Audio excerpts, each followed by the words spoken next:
Nah ini kisah di SMA juga nih.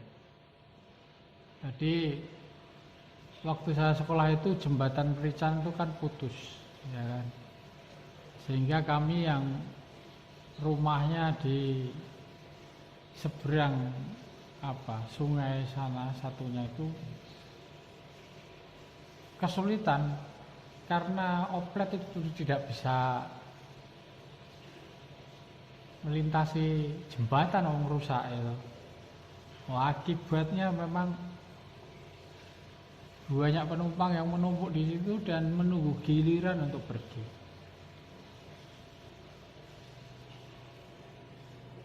Jadi karena menunggu angkutan itulah saya jadi terlambat. Ya karena terlambatnya sudah lama, saya santai, jalan pelan-pelan, santai gitu kan.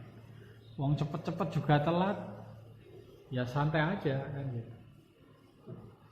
Wah bener nih, sampai di sekolahan gerbang itu sudah ditutup.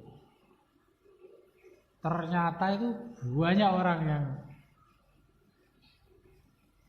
terlambat gitu. Banyak anak yang terlambat itu mungkin juga anak-anak yang tinggalnya di sekitar saya. Wah terus seperti biasa Pak Anton ini senang sekali dia kedatangan tamu-tamu ini kan. Karena biasanya anak yang terlambat ini kan diminta untuk push up, diminta untuk ngepel gitu kan. Biasa hukuman untuk orang-orang yang terlambat. Nah saya waktu itu kan sengaja karena kelas saya itu dekat dengan kantor kepala sekolah, saya nggak langsung ke kantor kepala sekolah, tapi saya letakkan tas dulu di kelas. Nah kemudian saya baru ke kantor kepala sekolah. Karena memang semua orang terlambat itu wajib apel untuk diberi hukuman gitu kan.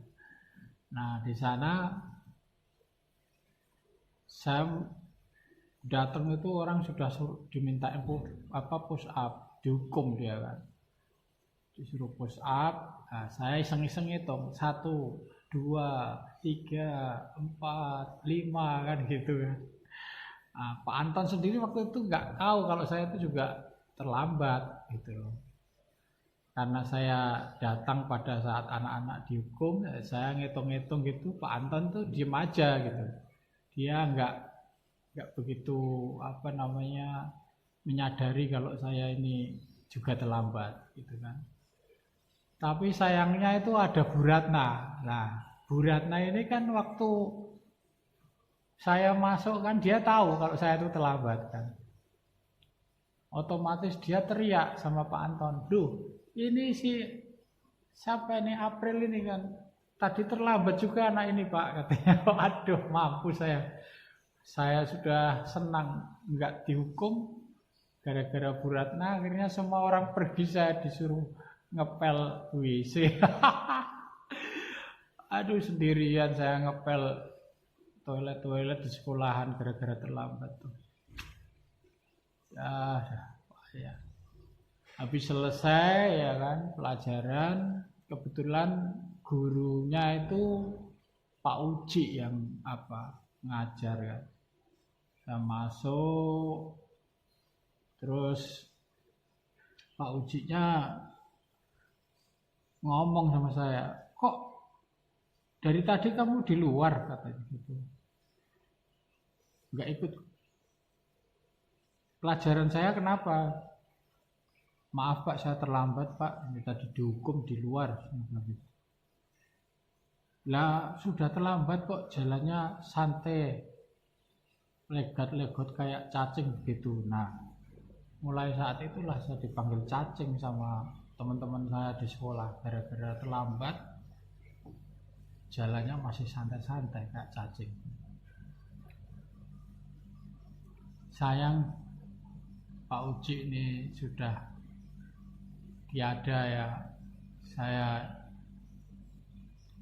ikut mendoakan semoga beliau bahagia di surga.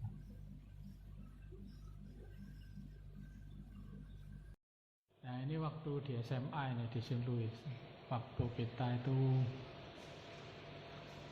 sekolah di A2, jurusan biologi. Waktu itu tahun pertama pergantian dari IPA, IPS ke jurusan A1, A2, A3, dan A4. Ya, namanya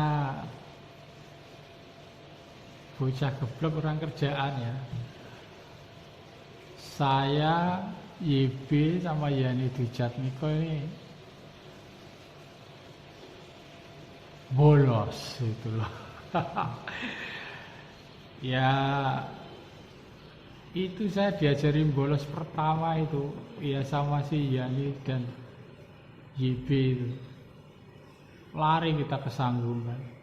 Di sana kita teriak-teriak, nari-nari, ya kan, bebas dari kepenatan orang sekolah.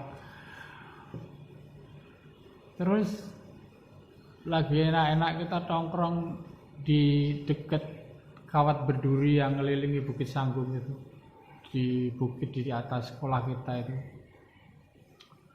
Tiba-tiba aja JB teriak, Pak Anton, gitu kan. Kebetulan memang Pak Anton itu pas sekolah kita itu tinggalnya dekat di Bukit Sanggung itu. Jadi otomatis ya saya sama Yani yang lagi enak-enak gigitin rumput gitu sambil duduk-duduk gitu ya kaget lah. Saya lari, Yani lari, kemudian nggak sengaja Yani jatuh, kepalanya itu nancep di duri pagar Sanggung. Ya otomatis ya dia langsung mengadu-adu, kepalanya sedikit berdarah gitu. Nah saya sendiri larinya ke samping gitu. Jadi ya tidak kena duri, cuman terhuyung-huyung. Tiba-tiba si YB ini tertawa. Wah, gitu. Kalian saya kerjain katanya gitu. Buset gitu kan. Ya ini langsung mengeluarkan kata-kata mutiara ke YB ini. Terus bertiga kita itu turun mengitari sekolahan, terus kita jajan di kantin seberang sekolah. Walah, lah kok sialnya ketika kita lagi makan sama minum itu, ada guru datang ke situ, masuk ke kantin. Guru itu makan juga di situ.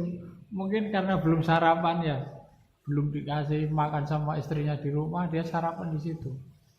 Ketemu kita lagi gitu kan.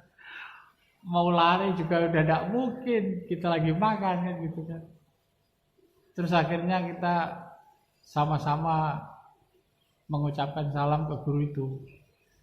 Sama siapa gitu kan. Loh, ngapain kalian di sini katanya gitu. Enggak sekolah kok malah makan di sini katanya gitu. Terus saya bilang sama bapak itu kan, kami baru aja olahraga Pak, udah selesai olahraganya ini makan di luar gitu. Oh begitu, ya sudah makan aja di sini bareng saya katanya. Akhirnya kita makan bertiga, terus berempat ya, bertiga kita, Yani, saya, YB sama guru itu makan. Terus habis itu si anak juragan tahu ini, si YB ini bayarin ya, gurunya tambah senang. Nah terus kita bebas gitu loh. Nggak kena gitu loh. Ya itu pengalaman yang nggak boleh ditiru.